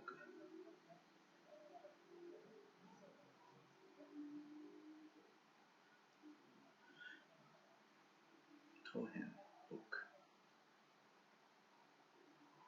間抜け。もう失礼な男で私ビンタ張ってしまったの。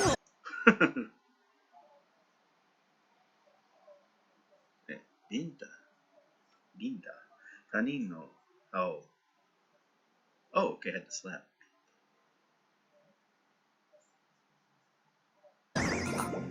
まあそれが縁でお付き合いは初めて最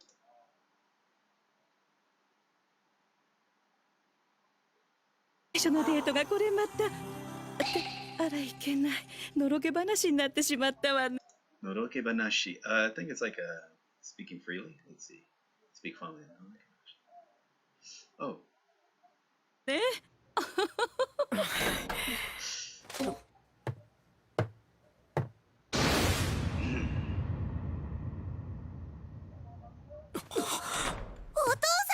It's like that's why I also feel this has more Russian feeling to it. If only because of maybe like a Stalin feel. King Bradley. Yeah. So again, I keep saying like Shingeki no Kyojin is a bit like that area is more like, you know, like old Germany, and then this feels like old Russia. It kind of has that feeling to it anyway. You know, we're up north, kind of like going to Siberia. まあ。おかえりなさい。おお、セリム。セリム。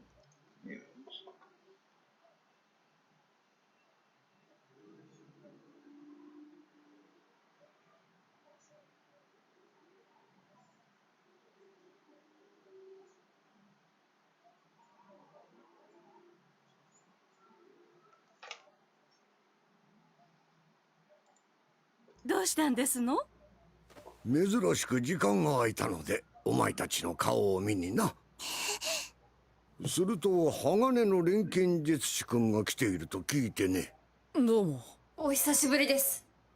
中央司令部で会ったばかりじゃないか。おん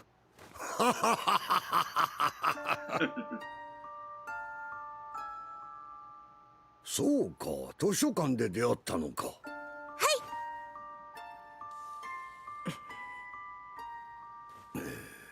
似てないと言いたいのかね。ええ、そういうわけじゃ。この子と血のつながりはない。血のつながりはない。私たち夫婦に子供ができなかったの。だから親戚の子を養子にもらったのよ。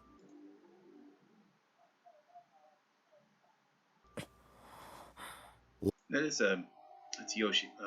Make sure, yeah, it is Yoshi. I know it's adoption. 親思いで優しい子に育ってくれた。やめてよお父さん、恥ずかしいです。本当のことだろう。おお。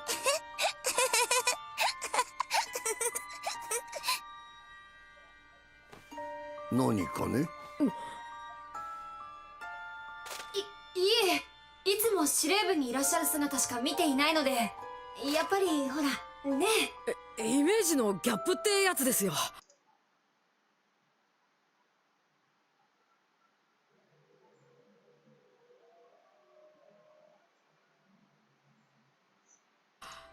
そうか。私にも家族がいるんだよ。こんな私にもね。君たちの家族とは少し違うが。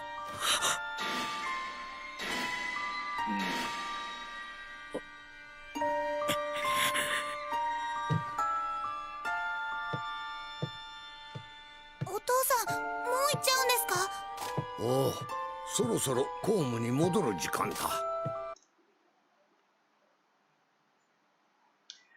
I think coma is like public work, right? Official duties. Okay, coma.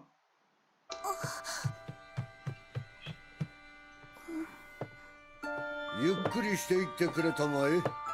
国家錬金術師君。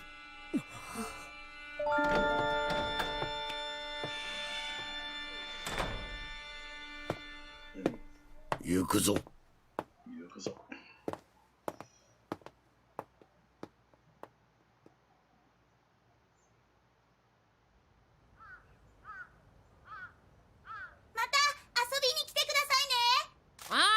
またな。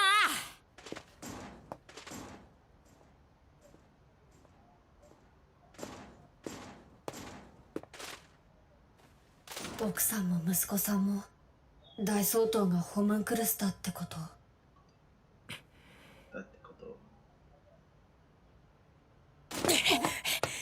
とにかく北だ。北へ行くぞ。豆粒女と捕まえて練炭術の秘密引き出してやれ。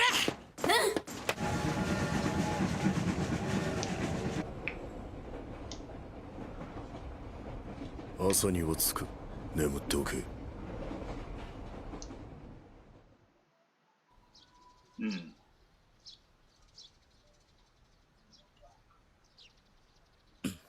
うん。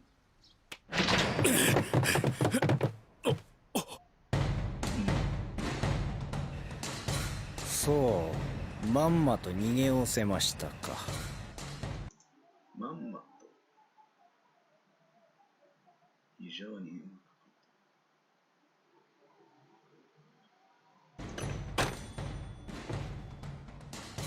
これはウエストエリアの地図ですね。はい。最後に目撃されたのはここ、ウエストシティはここ。この間のどこかでスカートマルコーは消えた。この間。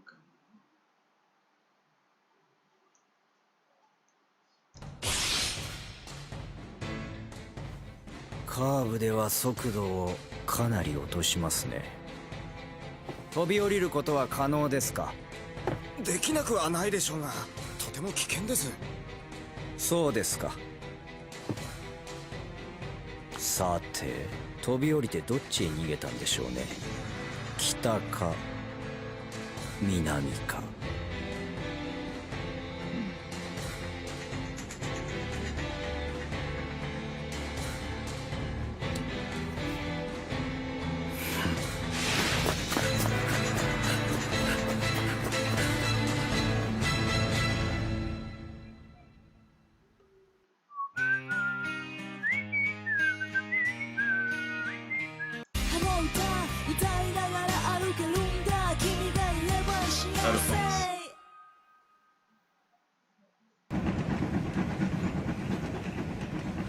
北に行くのってもしかしたら初めてじゃない？そうだな。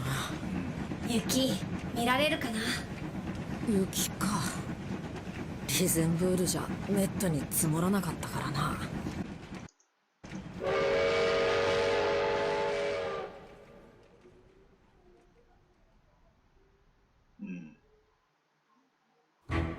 追う者追われる者、白い世界でぶつかり合う狂気と憎しみ。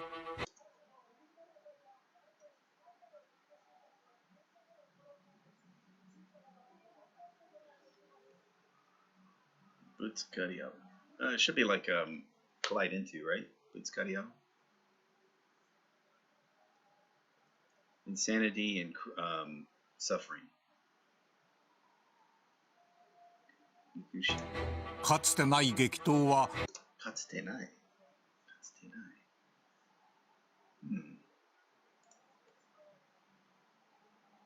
かつて。God damn it. かつて。God damn it. When did かつてない? Should have removed. But I've heard かつて. But I mean, かつてない. I guess when you hear this, like it did. Okay, but never before. Okay, かつてない。新たなる世界への扉を開く。次回「鋼の錬金術師フルメタルアルケミスト」第33話「ブリッグズの北壁」。金色の髪、それは氷でできた炎。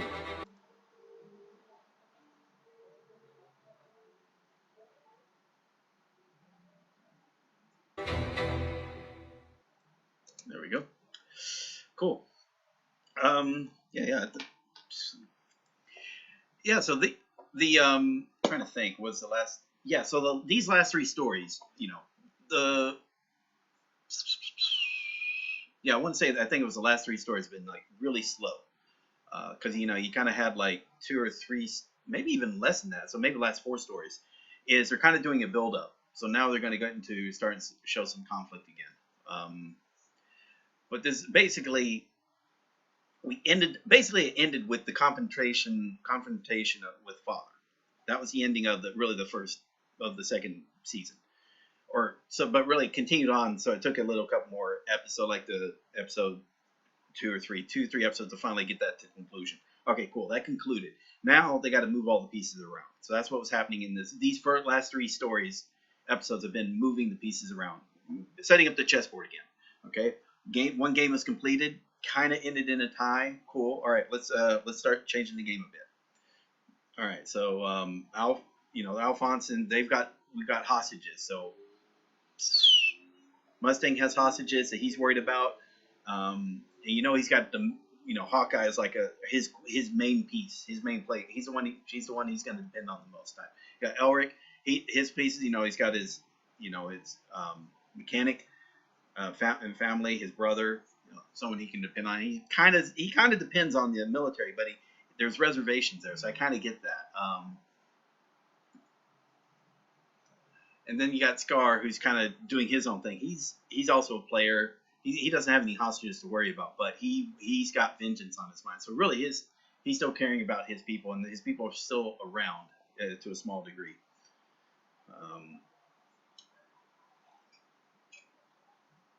But for the most part, again, he's a player in this game as well, but he's got his own game to play. And then, of course, whatever it is the central government is doing, which is in tandem, but it's separate, but basically they're pawns of Father, because he's got his own plans. And I think that what he's got is different than what they're expecting they're going to get. So they're getting paid with a false coin, I think was the term. Yeah, so I like how the story is setting it up. Again,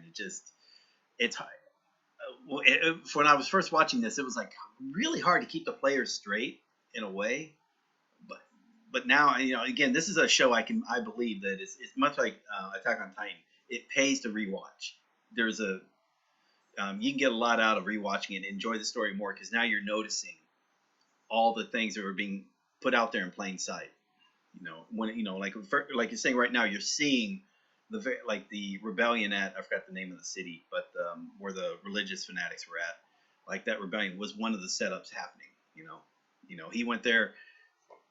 Supposedly he wasn't meant to actually fix the situation, but since he did, they went and somehow set it off again. And that's when we got introduced to what the homunculuses, at least 3 of them, could do. We know about King Bradley. I want to say there is a 3rd one, but we don't know who it is. It was named Pride. That was talking to King Bradley. It's like a spider or something. It's coming from the lamp, so you never got to see who it was. So like there's 7 deadly sins, so you assume there are 7 homunculuses. So again, you have gluttony, envy, greed, gluttony, lust, envy, greed, wrath. We know about pride, so that just leaves sloth. So we haven't seen sloth at all.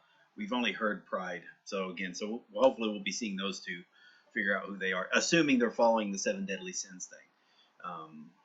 And we see greed had 2 forms. So they remade greed, they haven't remade lust, so that might happen.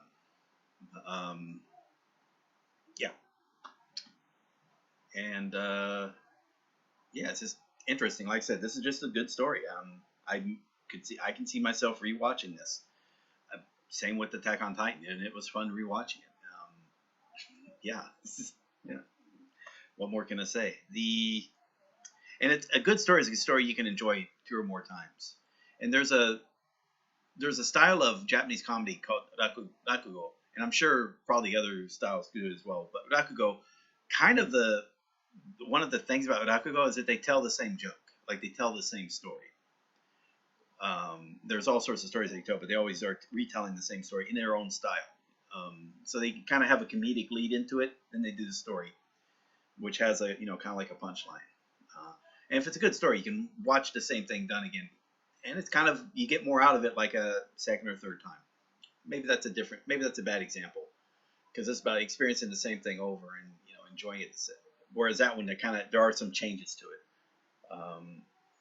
Although maybe if it's a good joke, you can see it told the same time around. Like there's this comedian, he passed away, George Carlin. I'm sure most people listening to me know who he is, but he had this bit that he always ended with, which was, things you can't say on radio and TV. It used to be a 7 list, but he said that list is incomplete because here's a bigger list of things that would not be able to say on TV type thing. There you get banned from radio for saying it type thing. So going through this, and that was funny. You just read the same list over and over again, and people loved it. In fact, they demanded it, even though it was the same thing over and over again. Kind of like Gallagher, he had that same bit over and over again where he would use bring out the big mallet and squash fruit. That was his gig, and people enjoyed it. So don't be afraid of repeating something. I guess it would be my point there. But with Japanese, since you're learning Japanese, there's a benefit to repeating a story, and that you got better comprehension, and what the better comprehension means, you're getting from the immersion, you got much more from the immersion. because you don't have to say, oh my god, I need to learn new words. Actually, if you can, what the immersion is, you're trying to get better at intuitively comprehending the basics without thinking about it. Like when you hear whether tabedara nakata versus tabetakanara nakata, tabetakanai, tabetakanara nakata, you know, when you hear it and you hear it and it comes out with saying it, but then you kind of get a feel of what it means. And you're not having to think like, well, okay, is it tabenara nakata? So it's like tabetakanara nakata is different than I did. Oh, he didn't eat it. Okay. Oh, he didn't want to eat it. And tabetakanara nakata keto tabetakanara nakata. It's like I didn't want to eat it, but then I came to like him to eat it. And you just kind of get to, and, you know, you want to be able to do that instinctively, because if you're trying to then comprehend every grammatical conjugation, you're just not going to comprehend at a fluent pace. It's just not going to happen. You got to then like read super slowly, and you're trying to get away from that. And by training your brain to always hear it, because you know what they're talking about, and then you hear it, then your brain starts doing whatever the brain does to make it intuitive. Okay. Because again, it's already comprehensible. It knows what it was supposed to be, and it's hearing it again, so it's hopefully starts putting pieces in place. That's the idea. Yeah. All right, so I think I'm going to end that there. This could have taken me a lot less time, except for me going off onto tangents. But it's fun to do. I shouldn't do it, but it is fun to do. And yeah. And like I mentioned, you know, just be willing to do this every day. It doesn't read a little bit every day, have fun, watch shows, you know. And for me, yeah, I watch shows with the subtitles there. I've been doing it the last few days where like there's some shows on TV, but since you got that website, jpsubbers.xyz, and they're pretty good about putting on the subtitles. They rip the subtitles off regular Japanese TV shows and they put it on the website. And so you can grab the subtitles from there, and like all I do is like just drag and drop it, so I like can see the subtitles on my webpage here while I'm watching TV on screen, because my wife and I are watching it together. So I can be reading along, you know, if I see a word I need to look up. So I'm getting, you know, so I don't, you know, again, I can read fairly well. So I can follow along with the reading while enjoying the show. And then if I see a word I don't know, quickly look it up. Now I've got the, you know, same thing I'm doing here, but I'm not pausing the show. So but I, you know, again, it was just fun. And then what I did is it was such a good episode. I had the episode play again and watched it, but then I just watched it. I didn't even bother with the subtitles and the subtitle file. And again, it was just fun. You know, the comprehension was there. So, you know, just try that. You know, try this whole active reading while the show plays, cool, with the subtitles, and then rewatch it again. Like immediately rewatch it. Boom. I think you'll find that just doing that little bit probably is amazing. You know? Because are you going to call that cheating? It's like, is that really cheating? Is it more than, oh wow, I looked up words, so who gives a fuck? You're watching it without pausing. You're watching and you're getting a high level comprehension, the way it was meant to be enjoyed. Try it, and I think you'll find it's fun. And it's probably something around, I think when you get about 6,000 words, you're probably getting to that ability, especially if you've been doing the Let's Reads around about since the 2,000 word mark. I think you'll find that your reading is quite well enough to do tricks like that, and it's fun. All right, let me leave it there. All right, so yeah, so this has been Fullmetal Alchemist Brotherhood, episodes 31 and 32. So 33 and 34 tomorrow, probably. I gotta say probably because I'm not sure. Because I don't think I did. I think I did 2 days off for this. 1 or 2 days. I don't know. I forget. It doesn't matter. And yeah, just slowly make my way to episode 64. And again, at episode 64, we're gonna switch gears and go to Attack on Titan, and then that's gonna go to episode, let's see, 34 episodes. So about episodes,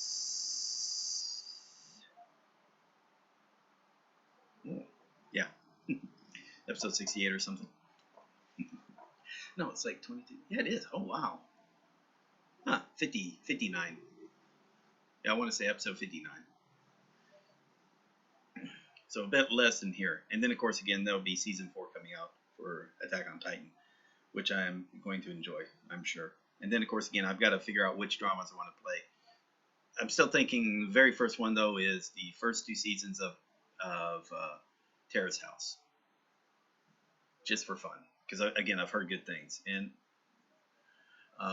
then whatever dramas, and I've got quite a few. I've got more than enough dramas to keep this thing going forever and a day if I want to. And just go on from there.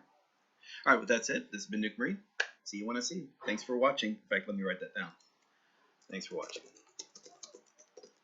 Be back tomorrow, so. All right, later. Later, Rhino, Alexandria.